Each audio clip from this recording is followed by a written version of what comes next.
Payyanur police സ്റ്റേഷനിൽ ജോലി ചെയ്യുന്ന സമയത്ത് ഒരു ദിവസം ഒരു വണ്ടി, ഒരു മോട്ടോർ സൈക്കിൾ ഒരു പയ്യൻ ഓടിച്ചു വരുന്ന സമയത്ത് ഞങ്ങൾ കൈ കാണിച്ച് അവനൊന്ന് കുറേ സമയം ഒന്ന് വെട്ടിച്ചു പോകാനൊക്കെ നോക്കി അവസാനം പിടിച്ചു.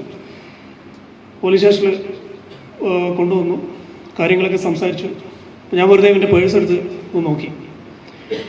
പേഴ്സ് എടുത്ത് നോക്കിയപ്പോൾ ഒരു ടാബ്ലറ്റ് അതിനകത്ത് കിടക്കുന്നതായിട്ട് കണ്ടു.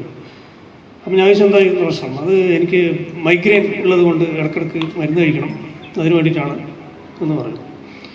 ഞാൻ വെറുതെ ഈ മരുന്നിൻ്റെ ഒരു ഫോട്ടോ എടുത്തിട്ട് എൻ്റെ ഒരു ഫ്രണ്ട് അവിടെയുള്ളൊരു ഡോക്ടർ ഉണ്ടായിരുന്നു. അപ്പോൾ ഡോക്ടർക്ക് ഞാൻ വെറുതെ അയച്ചു കൊടുത്ത് ഞാൻ ഈ മരുന്ന് എന്തിനു ഉപയോഗിക്കുന്നതാണ്. അപ്പോൾ അയാൾ പറഞ്ഞു, അയ്യോ ഇത് നമ്മൾ സാധാരണ ഈ ഡിപ്രഷനൊക്കെ വരുന്ന ആളുകൾ ഉപയോഗിക്കുന്ന മരുന്നാണ്, അതിൻ്റെ പേര് ഞാൻ മറന്നുപോയി എന്ന് പറഞ്ഞു. അപ്പോൾ ഞാൻ അത് കേട്ടപ്പോൾ എനിക്ക് സംശയം തോന്നി. ഞാൻ അവരോട് കൂടുതൽ കാര്യങ്ങൾ ചോദിച്ചപ്പോൾ എനിക്ക് മനസ്സിലായൊരു കാര്യം, നമ്മൾ വിചാരിക്കുന്ന ഈ മയക്കുമരുന്ന് എന്നുള്ളത് നമ്മളൊക്കെ കേൾക്കുന്ന കഞ്ചാവും MDMA അല്ലെങ്കിൽ LSDയും ഒക്കെ ആണെങ്കിൽ അതിനൊക്കെ വലിയ പൈസയാണ്.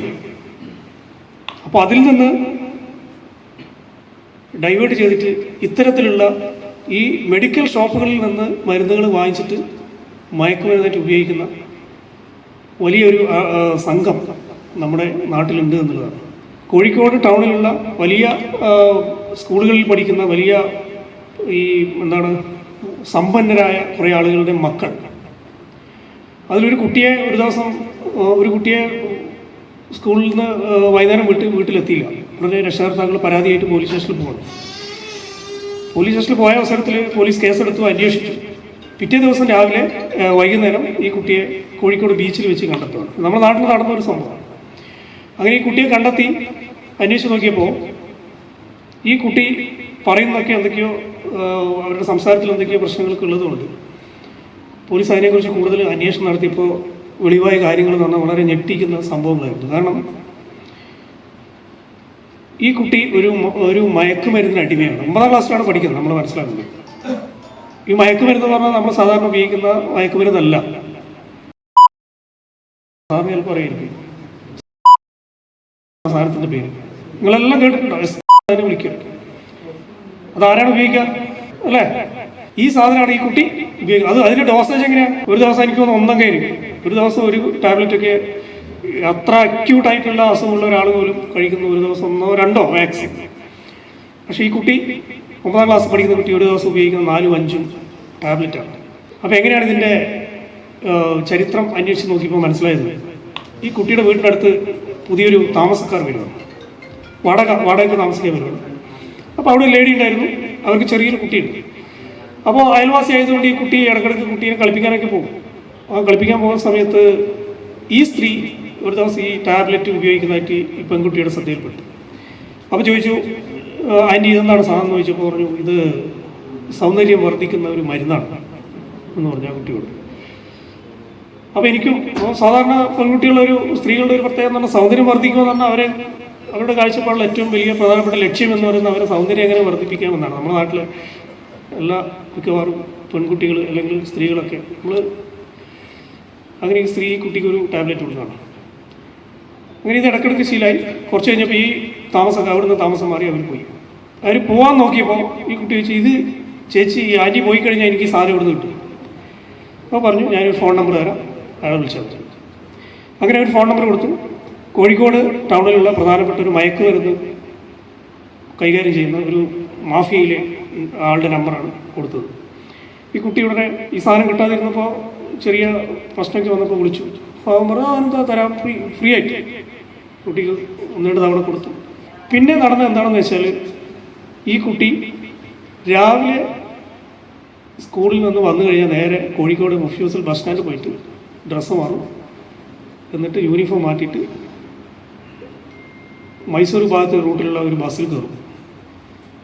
ബാഗ് കൊടുക്കും, സ്കൂൾ ബാഗ് ആയതുകൊണ്ട് ആരും സംശയിക്കുന്നില്ല. അവിടെ പോയിട്ട് കർണാടകയിൽ പോയിട്ട് ഈ സാധനം വാങ്ങിച്ചു കൊടുക്കും.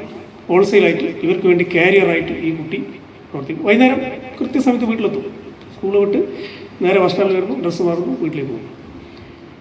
അങ്ങനെ ഇതിൻ്റെ ഒരു ഉപയോഗം കൂടി വന്ന ഒരു മാനസിക പ്രശ്നങ്ങളൊക്കെ വന്നപ്പോഴാണ് ഈ കുട്ടി ഒരു ദിവസം ഇവൻ്റെ കൂടെ പോകുന്നത്. അങ്ങനെ പോലീസ് അന്വേഷിച്ചപ്പോൾ കോഴിക്കോട് ടൗണിൽ മാത്രം 69 കുട്ടികളെ കണ്ടെത്തിയെന്നാണ്. 69 കുട്ടികൾ, 10ാം ക്ലാസ് 9ാം ക്ലാസ് 10ാം ക്ലാസ് 11 12 പഠിക്കുന്ന 69 കുട്ടികൾ. അങ്ങനെ കുറേ കുട്ടികൾ. ഇവളുടെ ഏറ്റവും അടുത്തൊരു സുഹൃത്തിന് ഉണ്ടായിരുന്നു. ആ കുട്ടി, പോലീസ് ആ കുട്ടിയുടെ അച്ഛൻ്റെ ഫോൺ നമ്പർ എടുത്ത് വിളിച്ചപ്പോൾ അങ്ങിൽ നിന്ന് രക്ഷകർത്താവ് ഫോൺ എടുത്തിട്ട് പറഞ്ഞു നിങ്ങൾ നാളെ ഒന്ന് നമ്മുടെ അസിസ്റ്റന്റ് കമ്മീഷൻ ഓഫീസിലേക്ക് ഒന്ന് വരണം. അന്നത്തെ അസിസ്റ്റന്റ് കമ്മീഷൻ വിളിച്ചപ്പോൾ അപ്പോൾ അയാൾ പറഞ്ഞത്, ഞാൻ സാർ എന്തിനാണ് എന്നെ വിളിച്ചത് എനിക്കറിയാം എന്ന് പറഞ്ഞു. അപ്പോൾ പോലീസ് എന്താണ്, എൻ്റെ മകളുടെ വിഷയം അന്വേഷിക്കാനായിരിക്കുമല്ലേ എന്ന് അയാൾ ഇങ്ങോട്ട് ചോദിച്ചു.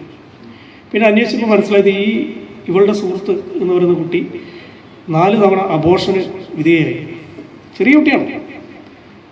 അതുപോലെ അത്രയും എന്താ പറയുക, ഭീകരമായ അഡിക്ഷന് വിധേയമായി ഈ കുട്ടി വീട്ടിൽ. അച്ഛൻ ഗതികെട്ടിട്ട് അച്ഛൻ എന്ത് ചെയ്യുന്നു, ഈ മരുന്ന് വാങ്ങിച്ചിട്ട് മോളെ കൊണ്ട് കൊടുക്കുന്ന അവസ്ഥയാണ്.